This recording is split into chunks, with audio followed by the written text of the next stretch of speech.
conventional way. Well, not that unconventionally.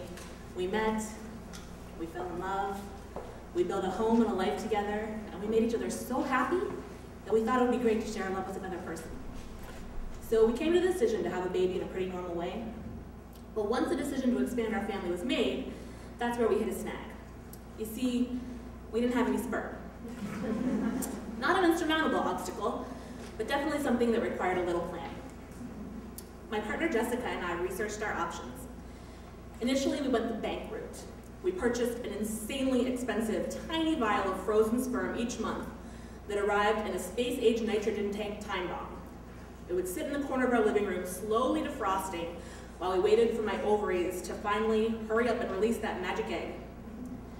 Months and months passed with no luck. We sought the help of a doctor who used a catheter to get those pricey little swimmers as close to the action as possible. More months.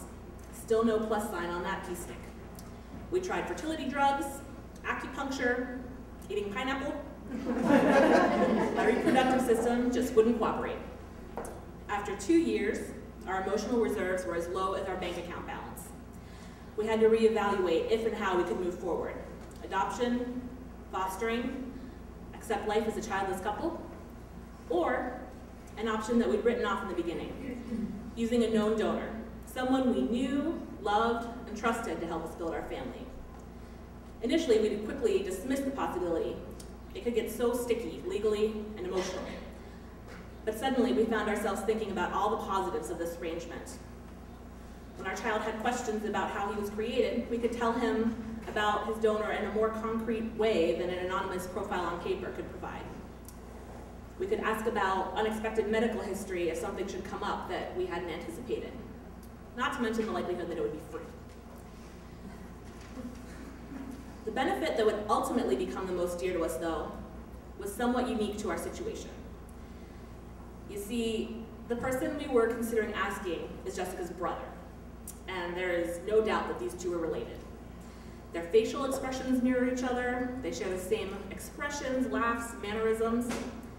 I didn't think much of it at the time. After all, there was no guarantee this was going to work. But the other options that didn't have a genetic link to one of us, or even both of us, I don't think I would have loved those theoretical children any less than one that looks back at me with Jessica's sheepish smile. Next thing we knew, we were welcoming our son Leo, and he's a little bit of both Jessica and me, something we never thought we'd get to share. It felt really right. I know some people might find the way we came to make our family a little strange, and honestly, if I think about it, I guess it is a little different, but living it, it feels so natural. People ask, isn't it complicated that your brother-in-law is your son's father? But it's not, because he's not his father. He's our son's uncle. An uncle that was generous enough to supply the ingredient we were missing to make our beautiful son. A freaking fantastic uncle who adores his nephew, but is very comfortable enjoying the perks of unclehood, like handing the kid back to us when he's throwing a tantrum or has a dirty diaper. It works for us. Now, 2 years after the birth of our son, we're awaiting the birth of our second child, also created with the help of Jessica's brother.